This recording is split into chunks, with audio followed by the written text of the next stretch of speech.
Good morning. It's the early show with Rick and Lola. Well, if you've been listening to us for any length of time, you know I love Discovery Plus. I love Discovery programs. And one of those long-term programs that I have been in on is the Deadliest Catch, which actually when my husband got me when we first got the Discovery Plus streaming service, I started at season 1 and I have gone all the way through. So when I had the opportunity to interview Captain Sig Hansen of the Northwestern, the fishing vessel Northwestern from the Deadliest Catch, of course I jumped at it. Yep. They've got a new season on Discovery airing Tuesdays at 8 p.m. Here is a portion of that conversation. Okay, hello there. Hello. Good morning, Captain. How are you? I'm great. Thank you. So, season 19 of The Deadliest Catch. Now, I know that the Bering Sea area had closed down the king crab fishery, but bairdi has kept going. Is that correct? Right, and there's a big demand for it, so, as long as we have something to supplement our incomes with, we'll take it, right? And it just came at a perfect time for us, so, and I have high hopes that they'll open king crab, next October, and so that industry season got a little break, and then hopefully things will get back to normal. But there is no norm, in our business, I guess. I don't know what normal is anymore. You have so many different things. I mean, they call it, the deadliest profession in the world. I mean, there are so many things for you to consider that, we don't even think about by the time the crab gets to the store shelves. Yeah, there's a lot of pressure, especially when you got family on board. I've got my daughter, so that's a lot of added pressure. And time is always of the essence, right? So we do have a quota system now, but still, when they're out there and you can find your spot, you got to get them when they're hot, right? So it's always seems like it's always a race, and it just never changes. But that's what makes it fun, It's the chase. That's what makes it fun for me. Yeah, I get that. Now, you mentioned your daughter, Mandy. Was it always the plan for her to be on the Northwestern with you? Wasn't my plan. I'll tell you, when she when she was a teenager, still in high school, and I remember she's asking me, on the phone, like, if I can come up there, do you have a problem with that? I said, no, I don't have a problem with that. But then I figured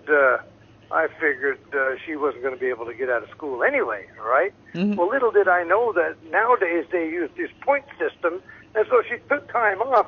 Next thing she knows, she shows up on the dock, and what am I going to do? And my wife's like, "You're an idiot. You put your foot in your mouth all the time. Now she's yours." That's kind of what happened. Yeah. And it doesn't surprise me because she, when she was 12, 13. She's been up there every summer for our salmon charter, for our salmon tendering operation. So she's no stranger to that boat. And why would I want to stop it, right? It doesn't matter if you're male or a female or young or old. That's not for me to do. So I was pretty proud of that. It took a while to swallow it, but I was proud. Now, does she technically outrank you with her schooling? Daddy's boss. As long as I'm in the... I've never been asked that before. Well, she did go to school for... You know what? Technically, she outranks me. I guess you are right. Yes. Okay.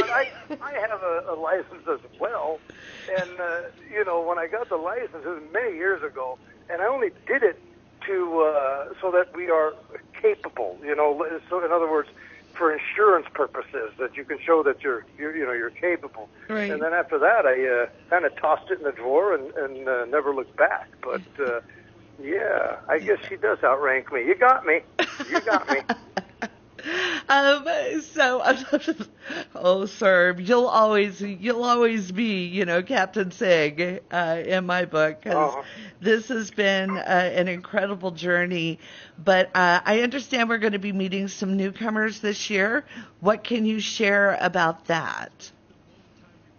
Yeah, and that's a good thing because we do need young blood, right? A lot of these guys that have been doing it. We're not seeing a lot of young people, so there's some new gals I understand that are participating, and I think that just watching the ups and downs and how these guys learn the ropes is fun for me to watch. So I don't get to see or everything that's going on before I watch it myself. We start in October filming and fishing, and these boats are out there doing their things. And so for me, it's fun because now I catch up on what the other guys are doing, Right. It's the same for me. You got to remember, we're out there in the middle of nowhere. It's not like it's kumbaya here.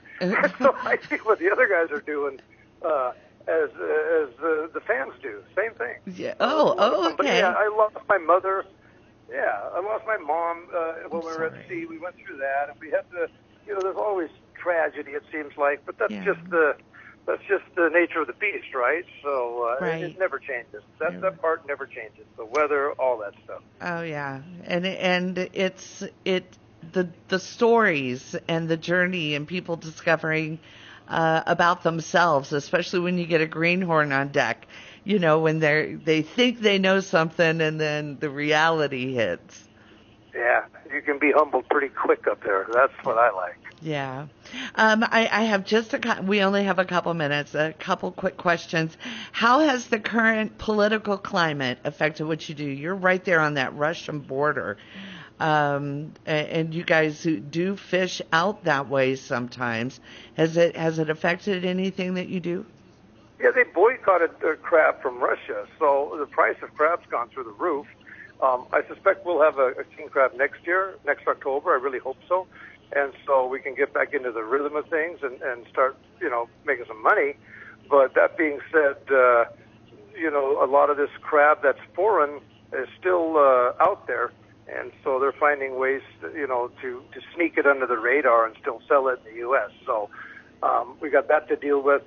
And as far as fishing, there's a lot of illegal fishing out there. Mm-hmm. But we're very close to the Russian-Alaska border. We're right on the border.